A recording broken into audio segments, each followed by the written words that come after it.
Hashamaar kafuunee dhaggeeffatootaa fi hordoftoota keelloo miidiyaa guyyaa har'aa kana Jaal Gollicha Dheengee dubbisnee jirra. Gaaffiif deebii isaan waliin taasisne kan simbiraan geenyu ta'a.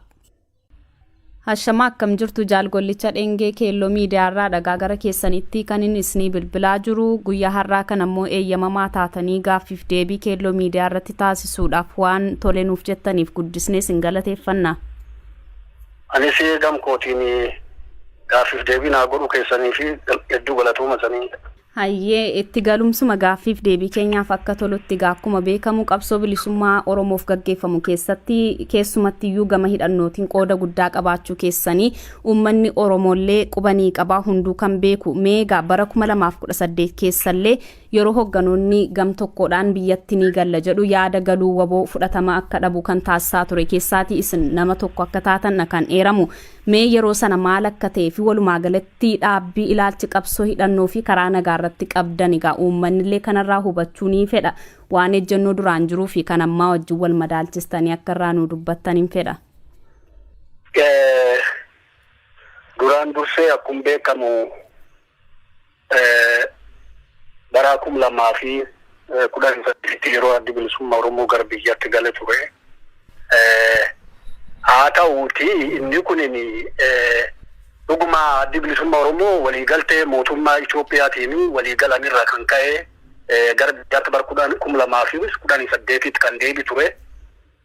Egaa haa ta'uuti wanni tokkammoo erga asii gara zoonii kibbaa keessatti bifa adda addaa fi haala adda addaatiin wanti deemsifamaa bifa dhuhataa fi lafa jalaan deemaa turee fi olollii fi maka balleessiin murnoota adda addaa qabsoo keessa turanii namoota adda addaa irratti adeemsifamaa turedha. Inni kunini gama tokkooni waraan bilisummaa Oromootiin jaala abaluuni dhaabbii kalisaa qabaa. Dhaabbii qabsoo karaa nagaa fudhate jedhanii namoota murtaa'oo irratti imejii fi fudhatama isaan kalee waraan biraa qabanii gad buusuudhaa fi murni adda addaa kana namoota adda addaa irratti xiyyeeffata ta'ee ture.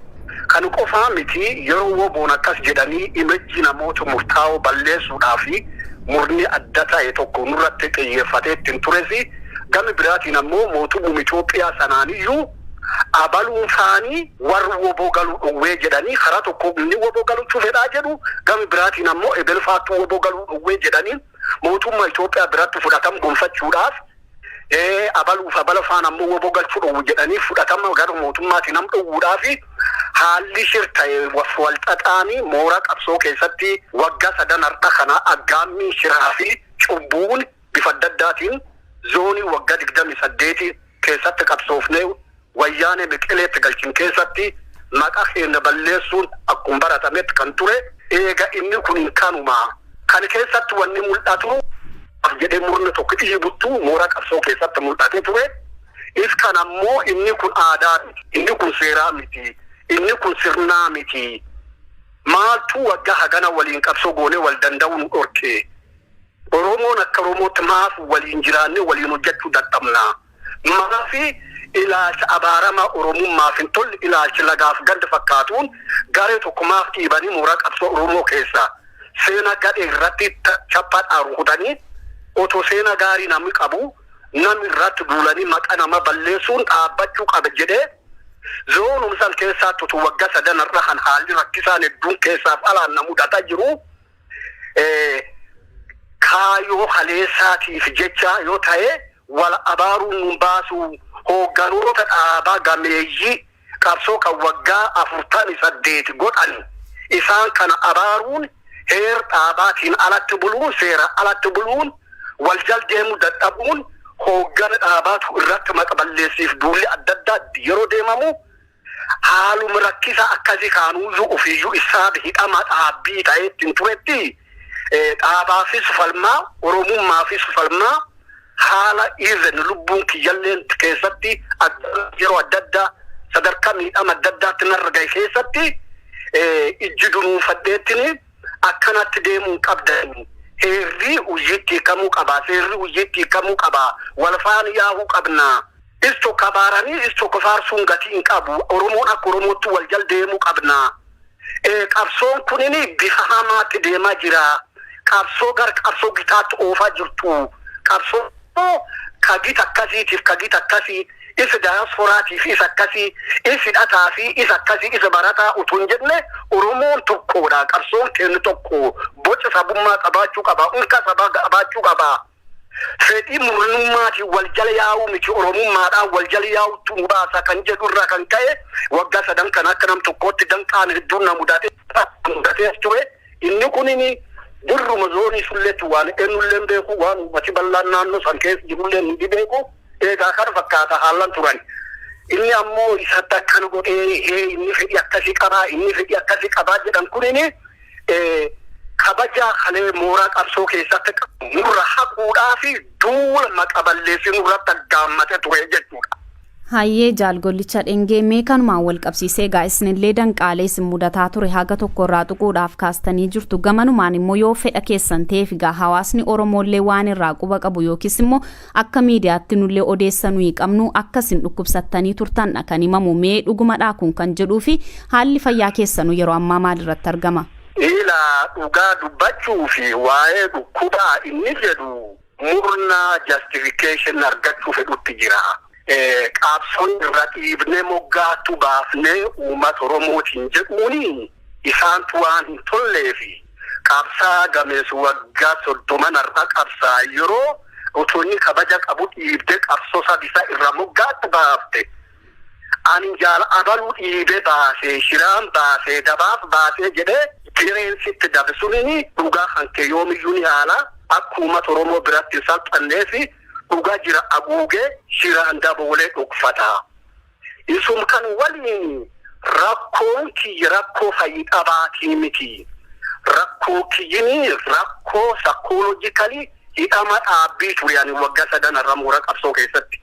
Korii ammoo rakkoo dabaa hoogganoota dhaaba irgaye kaayyoo Oromummaa irgaye dhaabu waliigal irgaye fi uummata Oromoo irgaye isammoo woboollee irga sana guyyaa aftiif wal dhabne naafistaafonni zoonii wal dadhabne qondaalota woboo garnam 60 jaarolii biyyaa naannoo keessatti argaman jaaroolee bebbeekamoo nama gara 65tiin aduu guyyaa afurii qorri guddaan taa'ee himadhee na darsanii jaallan kun kaleenattuu dhaleenattuu guddisee Oromoon beekaa ani korsaa adda bilisummaa Oromoo irratti miseensa gumii saba ta'een filame isaan kanas guddisuun kiyya jalatti guddatanii sadarkaa kana dhufanii qabsoo keessa qodaa caphana godhanii moggaattuu na qabanii na miidhanii psychologically tochina godhanii hidhaadhaa godhanii jedhee uummatatti walimanne guyyaa 4 walimanne gaaf guyyaa 5ffaa uummanni boo'ee dachi kutee goot kan magalaafattamma ajjeeftan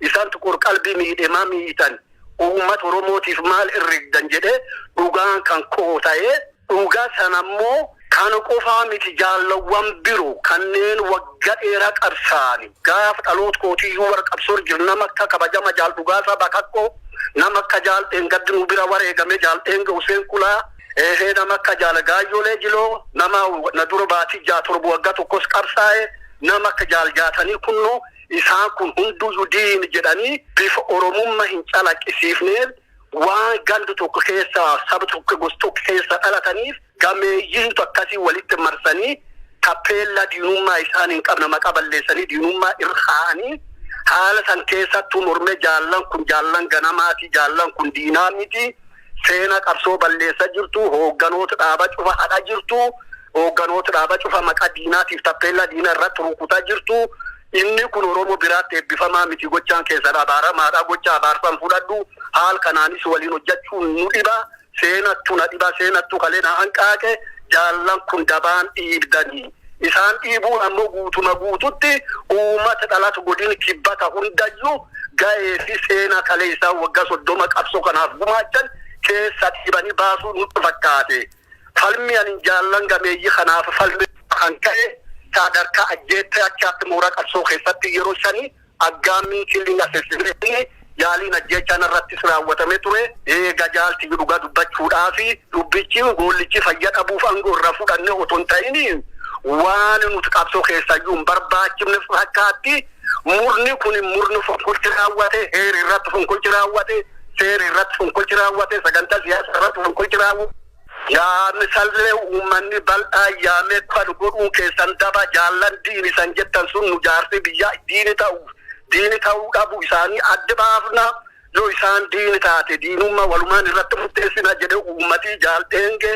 jaal Gaayyol jaal Dhugaasaa jaal Jaatanii kun waame gaaf uummatii waame gaaf jaarsi biyya ka waamu akka jajazoonii Gollichaaf jaarsi biyya ka waamu jedham jaarsi biyya hin waame waliin waamne gaaf ammoo jaallan kun waamichi uummata bal'aatti hirmaataniitti diinummaa gartuun isaan jibbirratti raggaasan mormachuudhaaf fuul jaarsi biyya propaganda bira uumanii warri konkolaataa jeesh Keenyaa konkolaataa lam guutuu waraani Keenyaa nami 60 keessa jiruun dhufe akeeki isaanii qondaalota woboo marsanii qabanii gar biyyaatti galchuu jedhanii propaganda dharaa oofanii maqa balleessi jaarsi biyya kabajama sullee akka waan midiin namoota hedduu maqaadhaanii abalu faandiin jedhanii jaarsi biyyaatu doorsifame roorrifame eega jaallan duuti diinaa miti jettee mormachuu dhuftu suni waamichuu mataatti dhufanii ani dhufee isaan dhufanii istaafii dhufuu didee isaan akkanaan sagantaan sun fashalee akka kanaan jaarsi biyyaa jaallan afaan say waamee nuka waamneef rakkoo isin waliin qabda yoo jiraatu furuudhaaf waamne isanii tol jettanii waamichi jaarsi biyyaatti waattanii jirtu ammoo warri kale diini saniin jedhu dhufuu didee akki isin diiniin ta'in uummanni akka uummata Oromootti sanii barreerra warri isaan dhufuu dideetti yaadi diinummaa qabatanaaf dhufuu didanii jedhe uummanni naannoo jaallan afransan isan har'allee qulqulluu warri jaarsi biyyaatti dhufeettini waan jiru jaarsi biyya waliin haasee fixachuu dideetti rakkoo qaba isin rakkoon qabdan jechuudhaan bakka ani yeroo sana jaja zoonii kibbaa tureetti ani wabii isaanii ani ragaa kan hundaayyuu beeku anasi nam diinaatum sina fakkeessanii ergasi duulli adda addaa ifaaf dhoksaanirratti deeme hanga sadarkaa ijjeecha lubbuu naangaani dubbichi fayyaa dhabuutuun ta'ini walumaa galatti fonkolchatti nurratti raawwatame heera bilisummaa Oromoo irratti fonkolcha raawwatame sadarkaa siyaasaa addicha irraa fonkolchatti raawwatame guutuutti Oromummaa irratti fonkolchatti raawwatame inni kun hin daba inni kun fonkolchiin irratti raawwatame isum dhaadhi irratti raawwatame isum hogganoota hedduu irratti raawwatame kan siin jedhalle. Hayyee Jaal Gollicha Dheengee mee kanumaan wal qabsiisee yeroo ajajaa olaanaa taatanii hojjechaa turtan keessatti waan dhibii hedduu akka jiru kaastaniitu jirtu gama biraatiin garuu kana keessatti kan ka'u odeeffannoo nuyi qabnuutiin nu hoggani jennaanii nu didani jechuudhaan yaadonni akkasii hin ka'u kun dhugaadha yoo dhugaadha ta'eef maaliif diddan? Ila nu hogganii isaan nu hogganii kan jedhamu barbaadanii osoo yakki raawwatamu talagamuu osoo haqni badee dabni dachi dhaaletti hooggansa gaaddis caayaa shiraan guutame jalatti caayaa cubbuun guutame jalatti caayaa abaarsa malee eebbi hin jirre jalatti bakka Oromoo waliin jiraachuu dadhabee qaamuu fi tokko abaaree qaamuu fi tokko miidhee akka diinatti miidhuu jiru keessatti yeroo haqni hin jirre yeroo walii galuun hin jirre yeroo ilaafilaameen hojjechuu danda'uun hin jirre murni gabaabaan tokkini dhiibbaa fedhifirraa tuume akka bishaan gabatee oliif gadi yeroo sinaannessu inni kun nama Oromummaa jalaatti guddate hooggansa qabsoo Oromoodhaa hooggansa walooti hoogganni waliif kuusa hoogganni wal baachuu danda'uu qaba waliin jiraachuu danda'uu qaba wal hammachuu danda'uu qaba waliin deemuu danda'uu qaba. Bakki ilaalchi akkas hin jirretti uummata Oromoo biraa fi akkasumas Oromoo biratti abaarama hin ta'u. Inni kunin borseenattu nagaa kama jiru ifatti argaa jira. Yakka kanaaf bor Waaqayyoon nagaafata. Ayyaanni yoo namni nagaafatu danda'an jirreyyuu ayyaanni abbaa kootii nagaafata. Ayyaanni Oromoo nagaafata. Dirree cubbuun dhaalame keessatti hooggan abaarsaa hin ta'u. Eenyummaa kootii sinaa fuudhuu jedhee didee jechuudha. Qabsoo Oromoo hoogganuu diduu otoo hin ta'in dhaabbii didee jechuudha. Dhalooti cubbuun dhaalame ta'ee jiraachuun barbaadu cubbuun abaarsi qabaa, cubbuun wadduu qabaa, cubbuun adabu Waaqayyoo qabaa, cubbuun hin dhaalamuu jedhee hangi san daandii heeraaf seera abaa'ootti deebitanii sirnaan buluu deebitanitti cubbuu keessanii hin gaafatamu. Hayyee mee kanumatti aansuudhaan immoo yeroo waan rakkoo jiru kaastanii jirtu gaa yeroo ajajaa olaanaa taatanii hojjechaa turtan qabsoo kana gaggeessaa turtan keessatti immoo waan milkeessitan maaltu ture yookiis immoo itti milkoofneerra yeroo kana hojjechaa turretti kan jettan muraasa gaa uummanni illee dhaggeeffattoonni illee dhaggeeffachuu waan barbaadaniif kanarraa waan jettan qabdu. Tokkoffaa ani ergaa ajaja olaanaa naan jedhan sanaayyuu yeroo itti hojjechuu danda'eyyuun turre haalli an keessa jiru haala jeequmsaati haala miidhaati haala akka reefu an baana kan hunda yakkiin akkana raawwatama jira keessatti eessattuyyuu annachittu jeeqama ture hidhama ture hidha dhaabbii ture teknikali na miidhaa turanii qorqalbii na miidhaa turanii qondaalonni istaafonni sun naayyuu hojjechiisuu hin na birtaabbachuu hin dandeenye naatu site na jalaatti hiriiruu hin dandeenye gabaas naa kennuu hin dandeenye gamkoon tajaajila kennaa naan jettee gami biraatiin ammoo hojiin isiin hojjettu hojii shiraati. Is kanaafuu dhuguma qabsoo kanaaf waggaa hedduu dhama'ee waggaa hedduu hojjedhee itti hidhamee waggaa 10 illee qabsoo kanaaf hidhamee namni ture. Erga isii yeroo jeeqamtee qabsoon kun adda addaatti mooraa adda addaa baatee cabxellee waraan nama 50 irraa fuunetti hamma sadarkaa kanaan ga'u keessatti ga'ee guddaan taphadhe ture.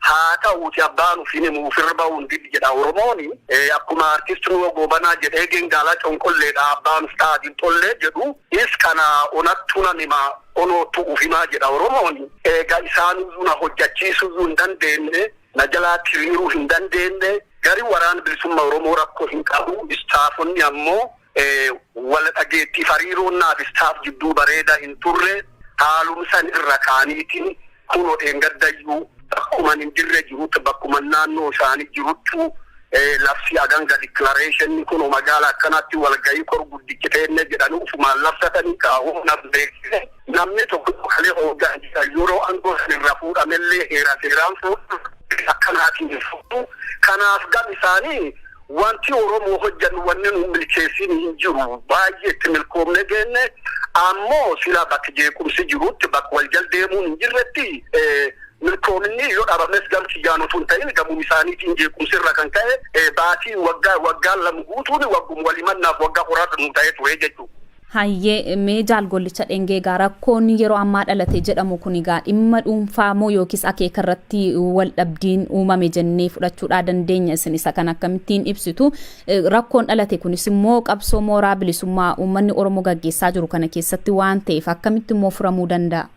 Rakkoon kun rakkoo dhuunfaa mataa dhuunfaa kootiitii miti. Ani nama salphataa rakkoo dhuunfaa baay'isuu miti. Rakkoon kennin rakkoo heeraati. Heerirraa wal dhabne, seerirraa wal dhabne, kaayoo naamusaarraa wal dhabne, ejjannoo irraa wal dhabne, heerri hojii ta'iikamu, seerri hojii ta'iikamu. Miseensi gadi, miseensoliitii hoogganii gadi, hooggan oliitii abboomamuu qaba. Seerraa wal bulchuu qabna, seerraa wal jaldeemuu qabna. Achi kaanetti dantaa fi dantaa mataa yaabu buutoo xixiqqoo wal guldeemuu miti Oromummaadhaaf kaayoo wal guldeemuu qabna. Hoogganii gadi hooggan oliitii gabaasuu qaba. Hoogganii olii hooggan gadi irraa gabaasuu fudhachuu qaba. Caasaa sirna tulaafee sirni kabajamuu qaba. Heeratti deebuu qabna. Seeratti deebuu qabna. Jedhee waan ani dhaabbicima akkasii qabuufi achuma keessatti heerri akka bakka argatu seerri akka bakka argatu waan dubbadhuuf dhiiban kana dubbiin. Hayyee mee rakkoowwan amma dhalatan kanaaf egaa uummanni Oromoos inumas ni eeggata gama hundumaatiin iyyuu waan ta'eef fala ta'uu danda'a kan jettanii keessan immoo jira? Fala uummanni Oromoo fala ta'uu danda'a sila uummanni Oromoo nuti Oromoo waan taaneef wanni Oromoon itti falin taanin jiru. Waaqa gaditti Oromoodha abbaan keenya. Waaqa gaditti Oromoodha haadhi keenya. Waan uummanni Oromoo furuu danda'u rakkoo kamiyyuu Oromoo furuu akka uummatatti ni danda'a. Garuu rakkinni dhalate kan yeroo an dirre jiru jaarsi biyya itti taa'ee mataan itti buwwaafatee aduu guyyaa 5 irra deebi'ee yeroo ofii itti gubee dadhabe. jaarsi biyyaatiin jaal gollichi dhuga qabaa dhugaan ka isaatii nutti dogoggore nutti yakke jedhanii dhiifam kadhatanii yoo jaarsi biyya nagaan garganduu fi galu bariisaa walgahii irratti nu jaarsi biyya beekaa tole jenneen malee ufitti sibutu hin dandeenyu naan jedhanitti na dur dhaabbata turan istaafonni kun. Egaa haa ta'uuti qabsoon Oromoo qabsoo nam-tokkeetii miti. Qabsoo murnaatii miti. Kanaafi murteessaan uummata Oromooti. Murtoo uummata Oromoo ammoo eenyulleen kan abboomamuuf ta'uu danda'u qaba. Eenyulleen kan kabaji ta'uu danda'u qabu. Kanumaafi ani hin gamsiiyyan kanumedha. Tolee Jaal Gollicha Dheengee egaa ibsa nuuf kennitan kanaaf yaadota gamaa gamasiitii kakkaa'an kanarratti nuus isin gaafannee yaada bal'aa fi ibsa bal'aa irratti waan nu kennitaniif guddisnee isin galateeffanna. Isinis galatoomaa fayyataa. Ulfaadha hayyee. Ulfaadha isanis. Yaadota Jaal Gollichi Dheengee kaasan kanarratti daawwattootaa fi dhaggeeffattoota akkasumas hordoftoota Keelloo miidiyaa hogganoota waraana bilisummaa Oromoo deebii akka irratti taasisanii fi akka deebii irratti kennaniif yaalii ni taasisnaa kan simbiraan geenyu ta'a jechuudha. Nagaatti.